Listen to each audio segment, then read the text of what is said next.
All right, well, welcome everybody. Today we have a special guest speaker. I'd like to introduce Mathew Majors, and I don't know what he's going to say. So, yeah, there is a little liability here, but I did ask his wife, and she gave him the thumbs up, okay? So, and they're from Michigan, and, you know, we do have a border crisis here in Indiana. It's a good crisis, so we're getting invaded from Michigan and Ohio, and yeah, woohoo. But that's a good thing, okay. All right, so without further ado, we'll welcome Mathew Majors. Ooh, don't applaud yet. It's not really me. So I don't know how this is going to work with the lapel because I'm a mover. And whoever's on the camera, good luck. It's just how it is, right? My name is Mathew Majors. Little quick history about me. I train corporate leadership. I did it in the military, and now I do it in the real world. And for a long time, Yahovah had placed it on, the Father had placed it on my heart to equip the other people to be in front. I just give them the skills to be in front. And he said, well, now you have to do that too. And I've been in front of people, I've taught many people, but never a new congregation. Like I've had people come in, it's been great. So this is a lot of fun. So the topic that I'm going to be talking about today is an introduction to transition, becoming an adult. It's a tough one. We have a large youth group here, and a lot of adults don't know how to take this topic or move it very seriously. And each Sabbath, we bring the kids up and we sing over them. We literally just did this prayer. And they're just not empty words. They're extremely important. The men, they come up, they grab the chuppah, and we gather all the children together, and we close our eyes, and we enter before the throne of the Father earnestly and humbly, and we pray for our children. And as the song begins to be sung, I look out at the crowd of kids, and no offense to your kids, they become blind to me, and I see my children. And I think about each one of them specifically.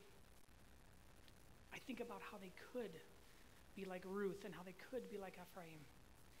I think about how I want them to be and to have good husbands and good wives. I think about them so much, and I pray that Yah will protect them and keep them from shame.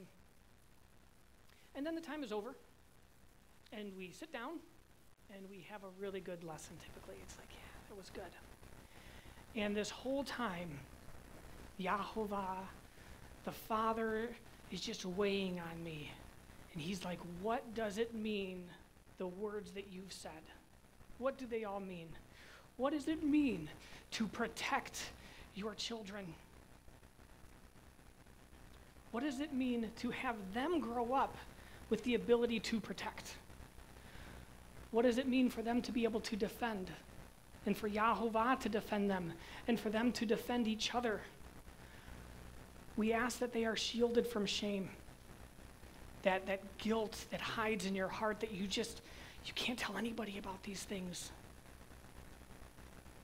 And we, as parents, look at them, we're like, we don't want them to have shame, so we have to teach them to have honor and to not have shame. We want them to be a shining name in Israel, in our community, at the bank that they walk into, in the job that they go to. We want a reputation to follow that name. Hey, you know that kid?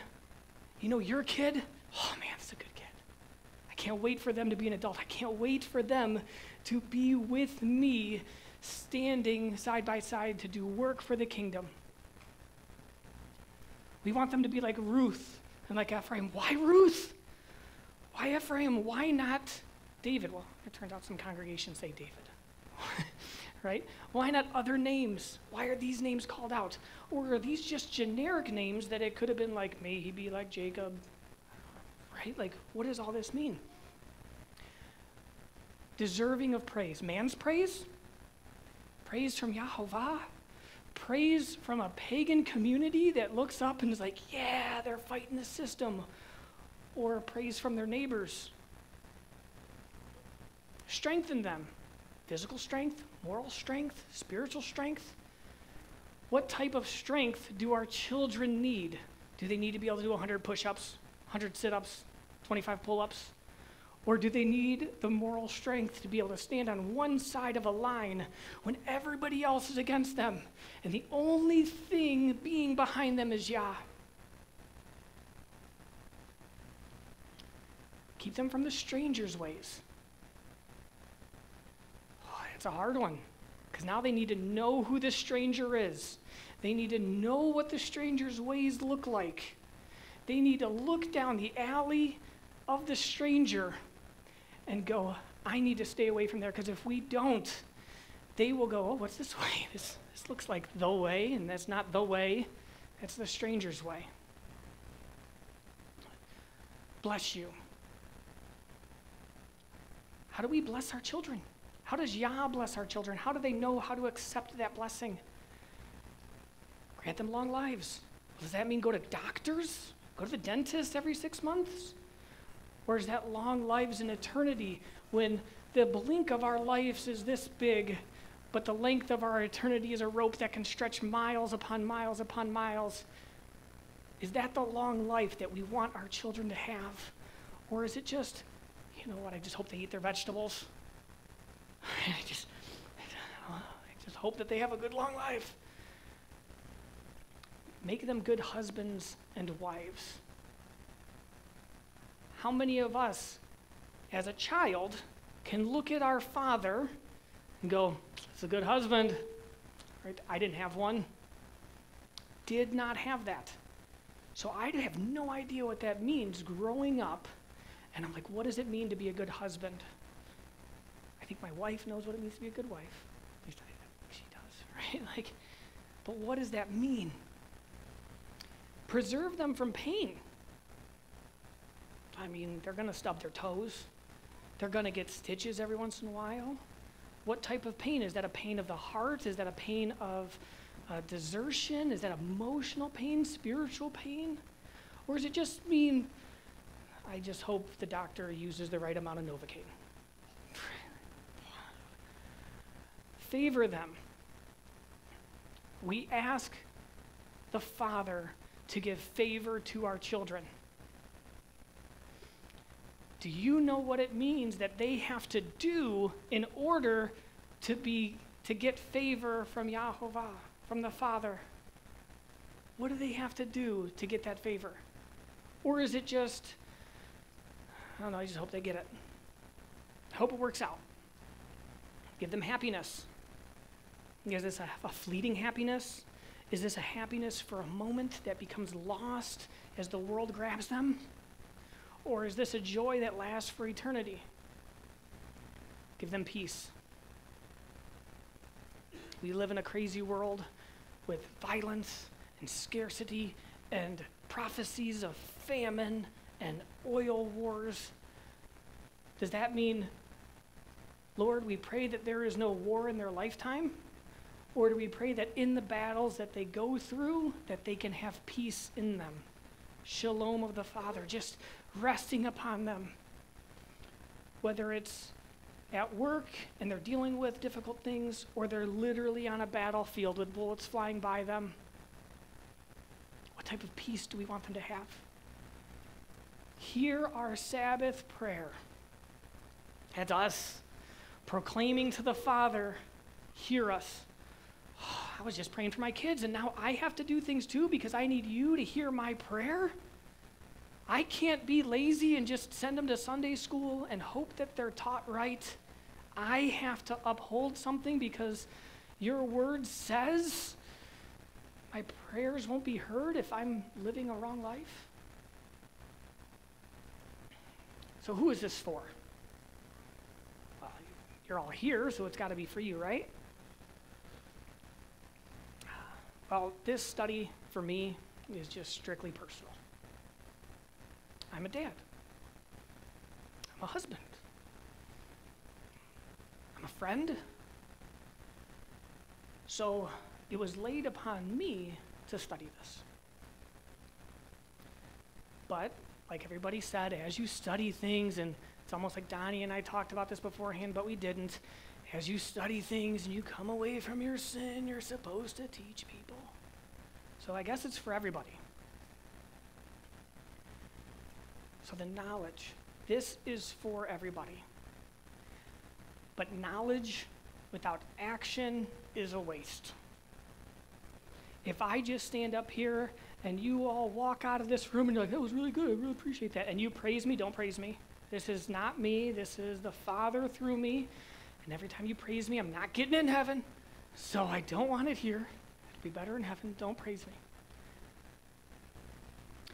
It's for the young people. This is for the young people. The little ones with awesome bow ties and suspenders, right? The little ones who are curled up next to mom and dad and they're like, you know what? I want to be like that. This is for them. Oh, there's more. It's for the teens who begin to transition into adulthood.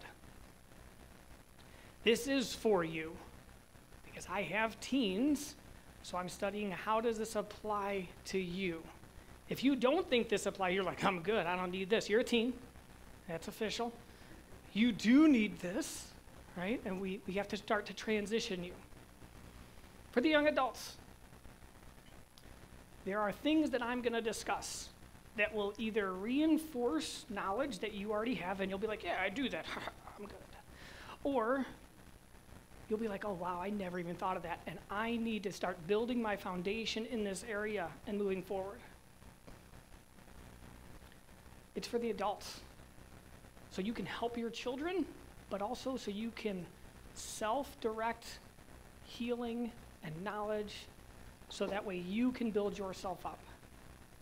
Your children need you. Absolutely, they need you. My children need me. And I don't think we're that much different. I mean, we are, but not that much. It's for the older adults. There are people, young folk in here, young adults, who walked away from family, from church, from community, and said, I'm going to go follow the way. I'm going to follow Yahovah. I'm going to follow Yah. I'm going to follow Messiah. I'm going to use crazy Hebrew words like shalom when I answer the phone. And your family's going to be like, oh, no. And we don't have an older generation that I could go to and be like, hey, I've got this problem. How do I handle it? Some of us literally don't have that. Some of us get a text message, Happy Easter. I don't celebrate that. And the text messages stop coming. We don't have that older adult generation to help us that we need help from. It's for every person in here, for your friends that you have friends at any age, for accountability, for iron to sharpen iron. That's who this is for. You're supposed to sharpen each other. And when iron sharpens iron, it is not this, oh, I'm iron and I'm sharpening iron. Oh, this is great. It is sword on sword, sharpening, sparks flying, grindy noises. It is painful. The metal gets hot and all the impurities come away because that other piece of iron is also sharpening you. And it is not easy. It is not easy. But it takes both pieces, both parties, both items sharpening each other to stand there and say, I'm going to sharpen you, even if you don't want to be sharpened. Please just let me sharpen you. That's what friends do. So, Proverbs 22:6. Train up a child in the way he should go. Even when he is old, he turns not away from it.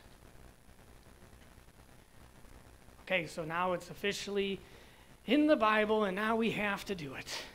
Can't get away from it, right? That's what we're supposed to do. So, what do we teach them? And in essence, teaching them, we teach ourselves. Thanks, Donnie.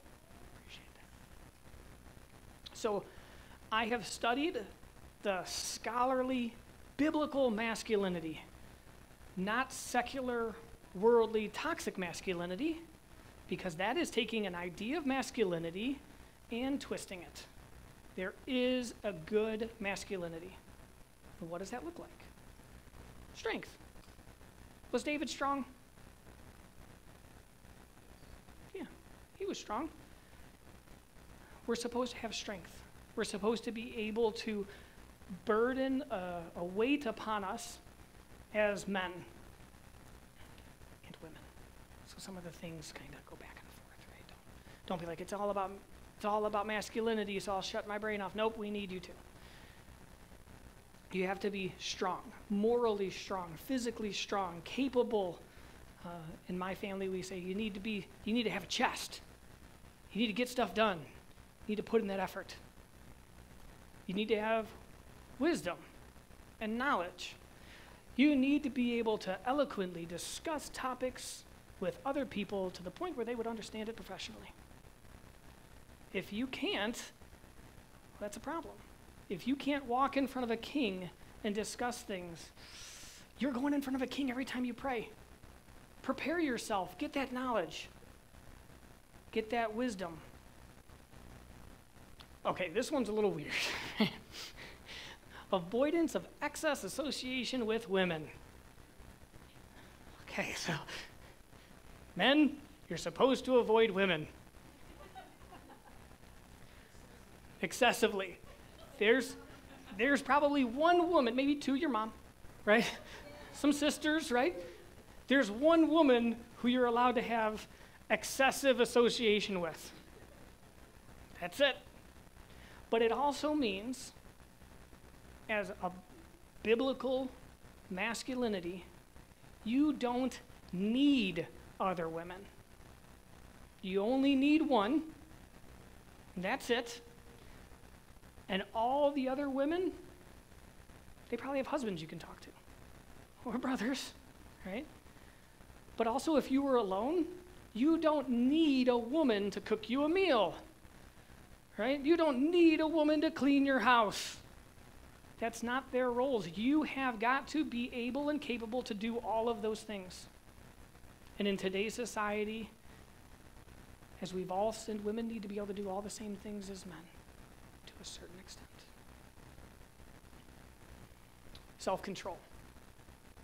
You need to be strong, and you need to be wise, and you need to have the right words, and it all needs to be restrained. You need to be powerful, yet comforting. You need to be able to pick up a chair and throw it across the room, but pull out that chair for somebody important. That's self-control. You need to be able to look at things that people place in front of you and say, that's not food, but it tastes good. I remember eating it. Oh, I remember eating it. No, it's not food. That is self-control. Okay, fertility's up there. For some of us, it's a little tougher, but when you look at the biblical masculinity, they had kids, and they raised them up, and we're supposed to do that. That's traditional masculinity. You're supposed to be fertile. And if you have a medical condition that you can't, you can still raise kids. You can still help people raise kids. You can adopt. You can be fertile. You have to have honor. You have to have the opposite of shame. You have to be able to say, yeah, you can go through my phone without shame, because everything on there is honorable. You can check my search history. You can track me wherever I go. And you should feel comfortable standing next to me in any location that I'm standing.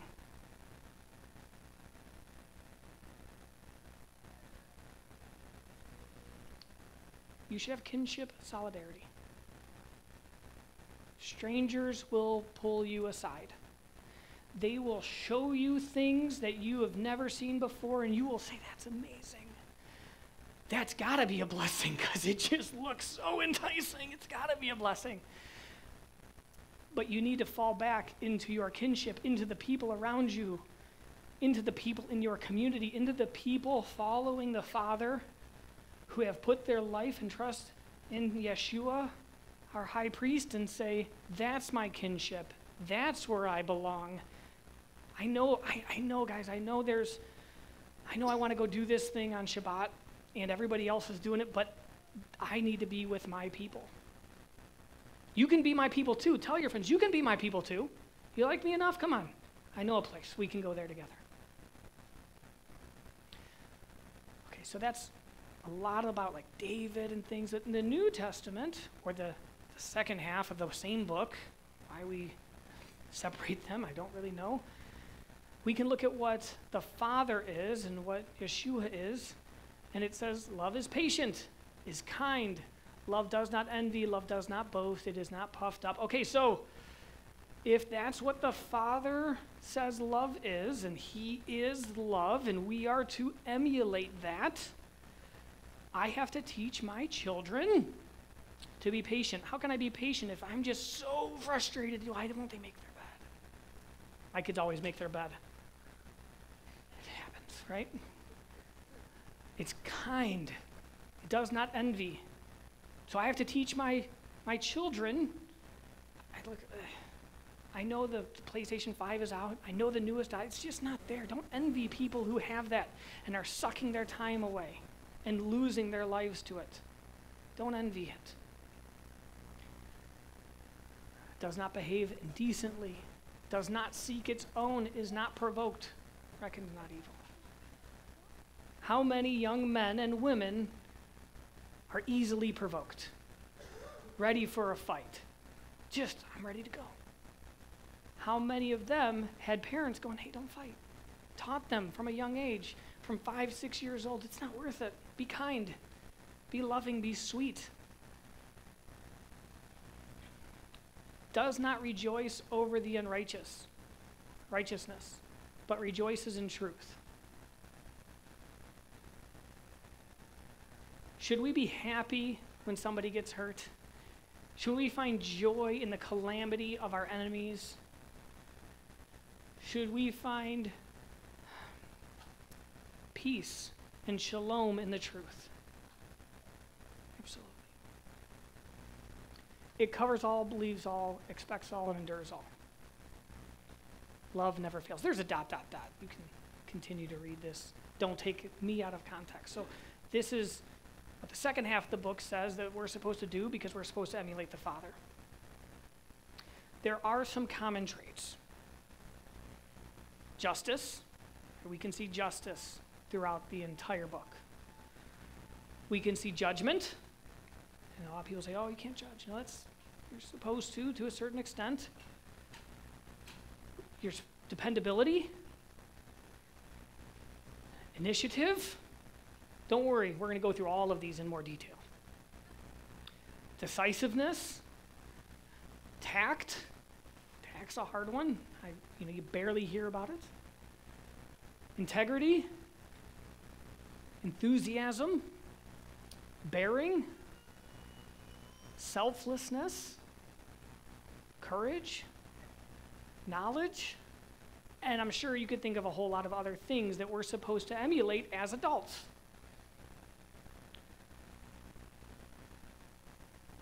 Loyalty, endurance, there's so many things that these books combined together to the item that we call the Bible tell us about who we're supposed to be as adults. So we need to put this into our little children, because if we leave out integrity, the world will come in and give them an integrity that we don't want. If we leave out knowledge, there will be somebody at a school putting some knowledge in front of them and changing and warping it, and it will be difficult. If they're not loyal, if we don't train them up to be loyal, they won't be loyal. They'll be the opposite of loyal. Now I'm going to show you a brief definition of each word and then where it can be found in the Bible. So justice, defined as the practice of being fair and consistent A just person gives consideration to each side of a situation and bases rewards or punishment on merit. You earn this. Can you agree that the characteristic of the Father is justice? Proverbs 21:15. When justice is done, it brings joy to the righteous, but terror to evildoers. Who here has a common conversation with their children, grandchildren, neighbors, friends about justice? Or is it, we don't talk about things. We very, very surface level cover things. We say that that's not just, and then we talk bad about a particular person or group. That's not good. That's not justice. Judgment. The ability to think about things clearly, calmly, and in an orderly fashion so that you can make good decisions. You should have good judgment, and you should talk to your children and your friends and your peers about good judgment, because we're supposed to counsel each other. We're supposed to be there for each other. Proverbs 4:5. Get wisdom, develop good judgment.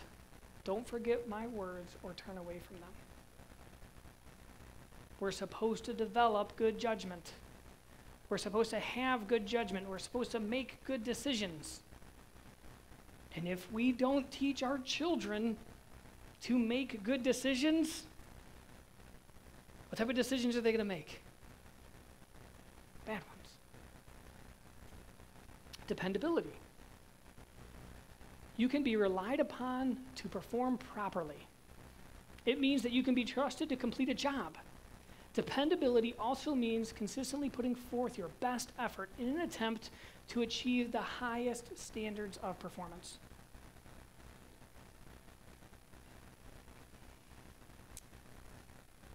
Do you believe that you are dependable? Do you teach your children how dependability is important? Or is it, maybe they just see my actions? Hopefully I didn't like it. It was like good solid eye contact for 3 seconds. They couldn't break it.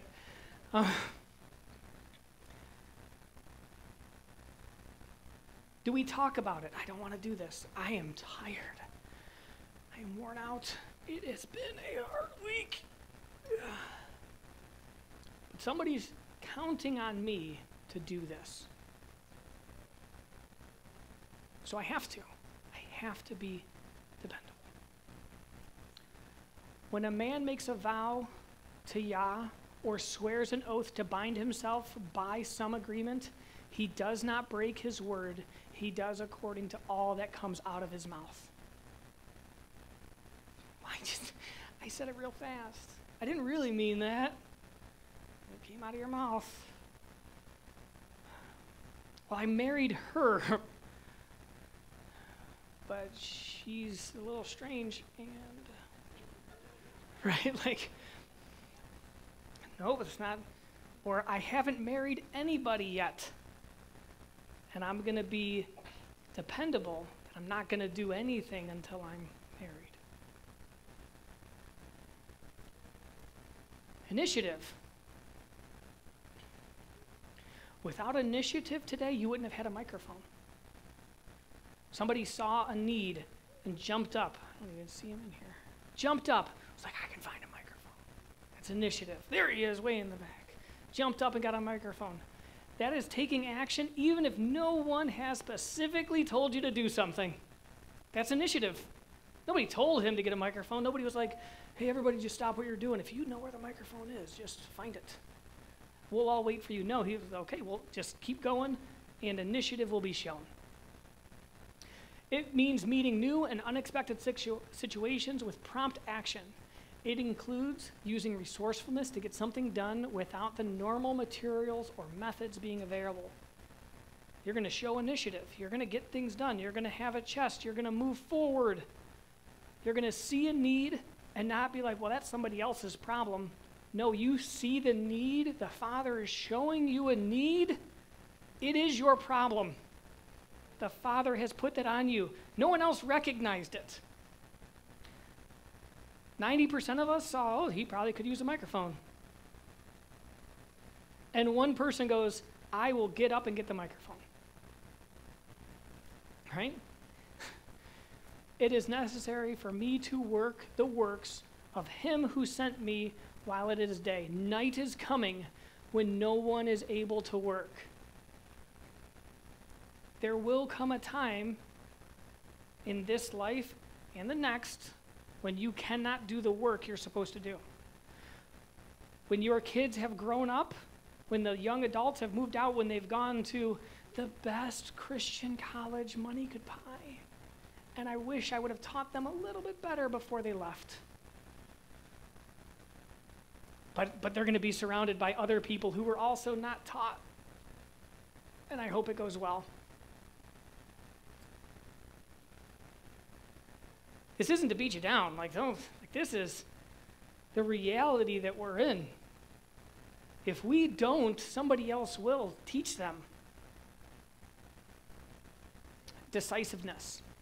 You are able to make good decisions quickly and effectively. By acting calmly and quickly, you should arrive at a sound decision. You announce your decision in a clear, professional, and proper manner. People know that you thought through this. You took rational approaches. You didn't let the heart deceive you about what you should be doing. And you made a proper decision. Daniel 1:8, but Daniel laid it upon his heart that he would not defile himself with a portion of the sovereign's food, nor with the wine which he drank. So he asked permission from the chief of the eunuchs not to defile himself. How many people, now this is me included, I don't want a raise of hands. How many people early in their walk said, I'm not going to work on Sabbath? And the boss calls, I'm going to go to work on Sabbath, going in on Saturday. It happens to us all. And then all of a sudden you get the courage to come forward and be like, I can't work on Saturday. And you know what your boss goes, I wish you would have told me earlier. Oh, it was that easy? It was that easy for me to be decisive and just make that decision and hold to it? Tact. Tact in a world where I can post anything I want and kind of be behind a wall of like a little bluebird. It's Twitter. If you don't know it, it's Twitter. Okay. We want you to deal with people in a manner that will maintain good relationships and avoid problems. It means you're polite, you're calm, but you're firm. No, I don't have to do that thing. I'm making a choice. I'm using tact. Everybody understands, but I'm not putting anybody down. I'm not being rude to anybody. A soft answer turns away wrath, but a harsh word stirs up displeasure. That person's real mad at me. I'm going to go apologize to them. But you didn't do anything wrong. Yeah, but I got this little word. I'm sorry. I'm so sorry that I offended you in my actions. And all of a sudden, the relationship is restored. You're fine. Your day's good. And if it's not good, and you went there kindly and calmly, that's their problem. That's not me. I'm good. Let the Father weigh on them what needs to be weighed on them. But you are calm and polite, but firm. Integrity. You are honest and truthful in what you say and do. That's a hard one, the and do. You put honesty and sound moral principles above all else.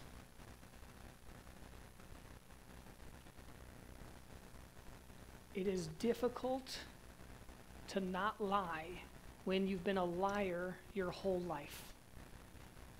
When you've used lies and deception and deceit to hide away the shame and the guilt of who you are, and then you start walking in the light in the way, and integrity just feels so good. Because that's who we're supposed to be. The integrity of the straight ones guides them, but the slipperiness of the treacherous destroys them. But who is going to teach your children and your friends, because you guys probably are not really getting taught by your parents much anymore, right? It's just the relationship has changed. It'll change. And now you're like, oh, I'm living my life. And who's going to hold your friend up to a level of integrity that the Father is going to hold him up to on the judgment seat? And I look at them, but in reality, I could be looking at anybody else in here. And if you said to me, I have an integrity problem, I'll say, good, now we've identified it, let's fix it. That's what we can do. Enthusiasm. Defined as a sincere interest and exuberance in the performance of your life's actions. You are an optimist, you're cheerful and willing to accept challenges. We're supposed to have enthusiasm. All that your hand finds to do, do it with might. For there is no weak or planning or knowledge or wisdom in Sheol where you're going. Sheol is the grave, right? Like you should have enthusiasm. We've got a work day tomorrow. Who's stoked? Yeah, I use the word stoked. Yeah, we got some people in the back. Anybody else staying for the work day? Yeah. Anybody else now feeling convicted to stay for the work day possibly, and now you're trying to change your plans in your own mind? Yeah. Right?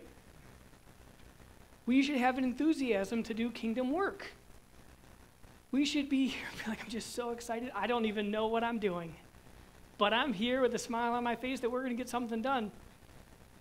That's enthusiasm. Bearing. I double-clicked. Don't read ahead, all right? This is the way you conduct and carry yourself. The manner should reflect alertness, competence, confidence, and control. You should have good bearing. If something crazy is going on over there, you should be like, oh, what is that? You shouldn't be like, oh, freaking out all the time. But we teach that to our children. Mom sees a mouse. You jump up and you freak out and you're running around and get the baskets, and next thing you know, a 22 or a 5.56 rifle comes out and you're like, you can't burn the house down, it's just a mouse. Bearing. Hold your head up high. Know who your Father is and be, I'm okay.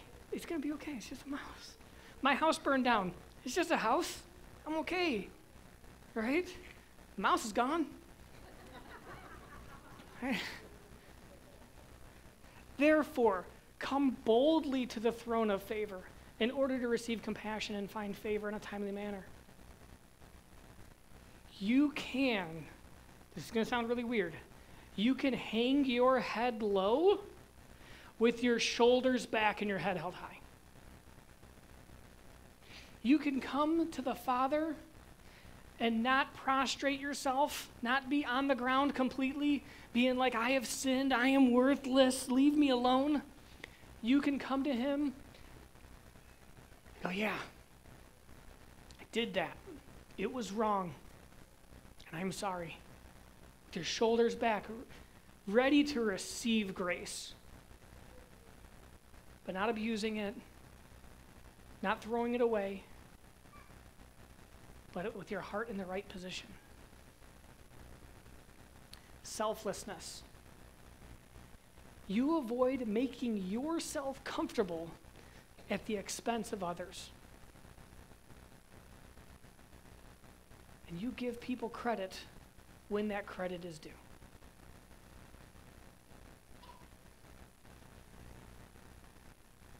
But it shall not be among you. But whoever wishes to become great and among you, let him be your servant. If Messiah can wash the feet of the man who is going to sell him out. You can clean the toilet. Don't think you're above it.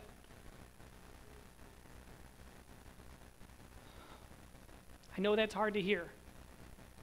That's hard to be like, oh, he can clean the feet of the man who's going to kill him, but I know that I can cook, but I'm not going to put in that time and energy and effort today. That person requested help. They requested help. They put out a prayer request that their home is in shambles, their spouse is out of town, they don't know what to do, and I won't throw an extra pound of noodles in my pot to take it to them. That's the opposite of selflessness. That's being selfish. And if we don't show our kids, our youth, our peers what it is to be selfless, they will not learn it. Courage. You remain calm while recognizing fear. You cannot have courage without fear. You cannot be like, I am courageous and my life is smooth. No, you have to say this is hard. Moral courage means you have the inner strength to stand up for what is right and to accept blame when something is your fault. Physical courage, that means that you continue to function effectively when there is physical danger present.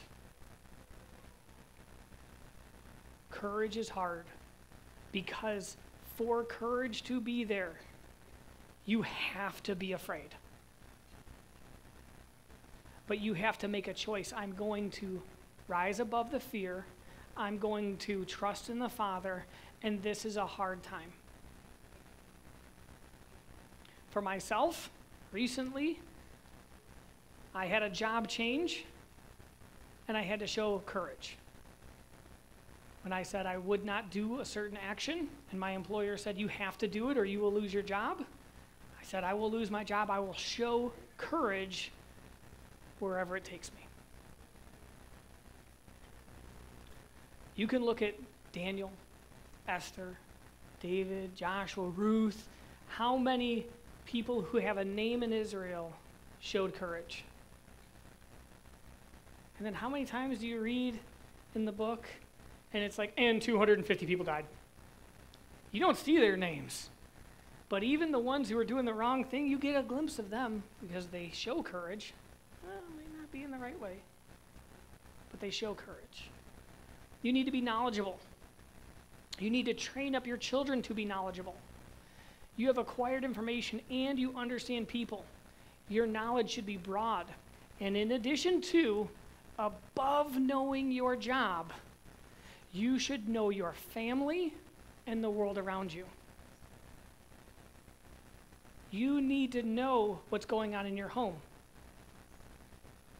You need to know what the world is throwing at your children or at your friends or at your colleagues or at yourself. You can't be blind to it. You need to be knowledgeable. You need to be able to look at that pagan thing and say, you know that pagan thing that you're doing, I love you, it's wrong, don't do it, here's knowledge, and dump it on them in a tactful way. So they can go, oh, you're not just attacking me, you want to see me better. For Yahuwah gives wisdom, out of his mouth comes knowledge and understanding. Now I know, oh, this guy's up here talking. I don't have great knowledge or great understanding. Yahuwah gives it to me. The world gave me dyslexia and a hard upbringing, but Yahuwah, my heavenly Father, has given me way more. Loyalty. It means you are devoted to Yah, your family, and your community. I thought about putting job up there, but with my recent history, I don't think it was right.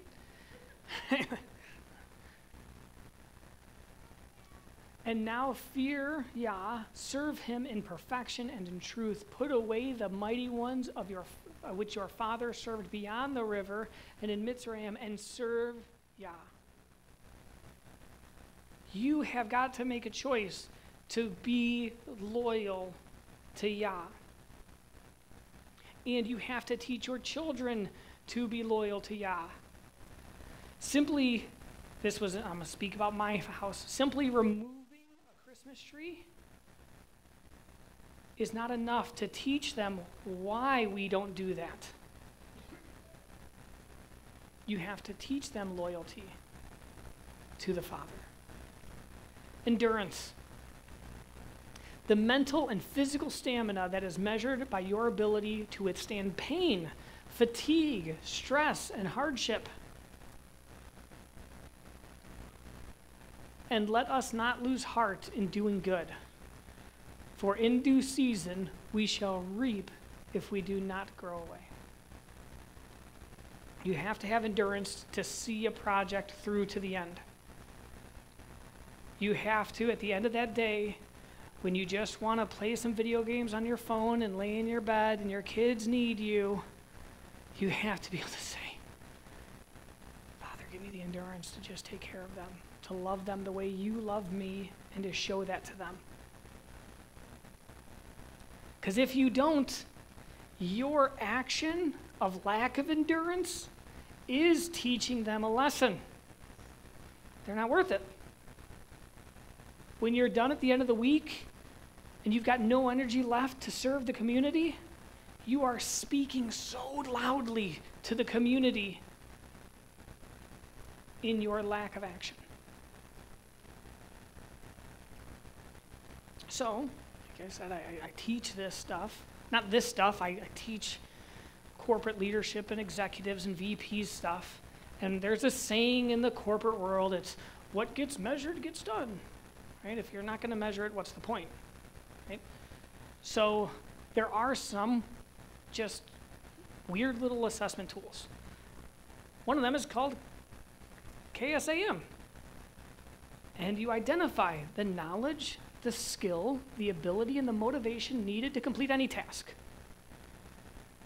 What if it's prayer? Well, what knowledge do you have to say prayer? What skill do you have to have? What ability? What needs to motivate you to say prayer? If you just want to focus on prayer, what is that?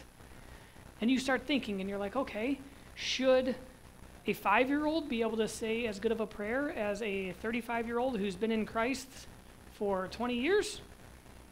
I mean, it would be impressive, but they might not. So you have to identify what those skills are, what the knowledge is needed, what the ability is, the expectation, and what motivates a person to do that stuff. And then you have to give that to your children. Another one is called a key performance indicator. It's called KPI. And this is, you say, going back to prayer life, I want to pray twice a day. And you literally write it down. I'm going to pray twice a day, AM, PM. And every time you pray in the AM, you check it. Every time you pray in the PM, you check it. And you keep going. And then in a month, you look back and you're like, oh, I did it 70% of the time. That's way better than none. And next month, how can I do better?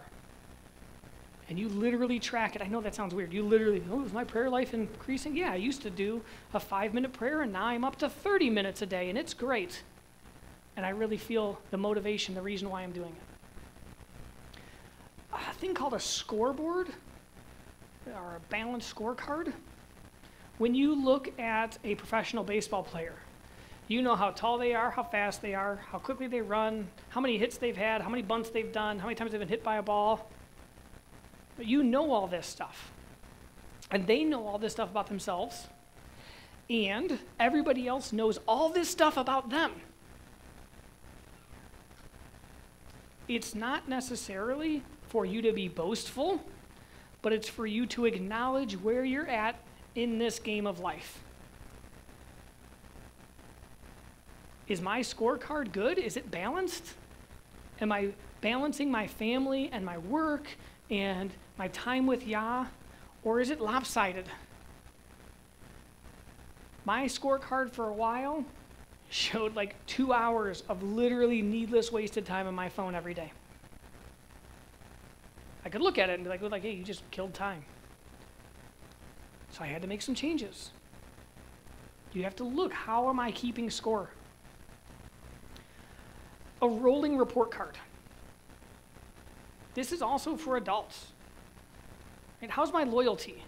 How would you grade your loyalty to your family, your community, and the Elohim that you follow?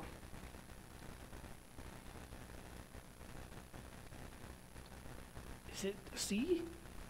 Would you self-reflect and be like, ooh, it's a C?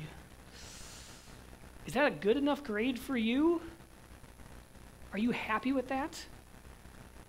Do you want to teach your children to strive for A's in the things in the life that are important, in the things in the afterlife that are important?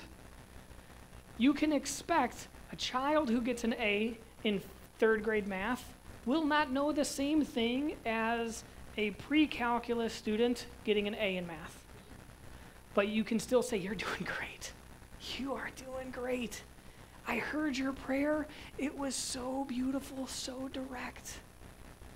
That was amazing. And I appreciate the loyalty you showed to the Father. It can be a peer review. This one's good. You can look at your neighbor and say, hey, how am I doing? Like if you were to grade me on my loyalty, do you think I'm pretty loyal? Give me a grade. How about my knowledge? Do I know the word? How's my bearing when something weird happens? How am I doing with that? Or am I real bad? And then you take that and you say, hey, how can I improve? Or, no, I'm doing really good. Keep going on that same path. Another thing is called a 360-degree review. I can ask my peers. I can ask the adult next to me, and he might go, yeah, you're doing really good. Good job, right? And then I ask the person above me, how am I doing? Oh, you're doing great. And then I ask a person below me, you are a terrible leader. You are by far the worst human being I've ever met. Oh, if I didn't go below to find out what they're thinking about me, I would never know. So you look in all directions, to your peers, above you. You talk to the wise old person with the gray beard and you say, how do I make my marriage work? Can I have some advice? And then I take that advice and I change it to something I can give to my children so they can have a good marriage. All of those items are to find blind spots. Blind spots are one of the hardest things to find because you don't know you have them. And other people might not tell you about them. But you have to ask them, where am I lacking? This is going to hurt my character. My character is great. I am an amazing human being. I've got a great father. Everything's good. But where am I lacking? Where have I offended you? What could I have done better last week, yesterday, this morning to help you in your walk with the Father? And then we have to teach our children to seek their blind spots and humble ourselves to our friends and say, show me where I'm wrong. And then when we're actually shown something, you don't go, you don't know me. I'm going to listen to you. No, you say, I appreciate you showing me areas that I can improve. Now, all the things that we've talked about today, or I've talked about today, all of this was just an intro. This is merely the beginning. Who is going to go out and teach our children courage? I know that in my household, I see an area that I can fix and improve. Who is going to teach my children bearing and tact? It's got to be me. And I hope that you all do the same. As you move forward, as we move forward into Sabbath today, we get to fellowship together. I'm going to say this, and I dare not. It's not gonna be easy for me. If you see one of my blind spots, let me know so I can fix it. I do want to be a good husband and a good father. I'm sure the people in here, every person here, wants to be a good wife, a good father, a good child, wants to grow up to be a good adult in the community. So let's help each other get there, and let's find ways to move forward. Amen? Amen. Thank you so much for your time today.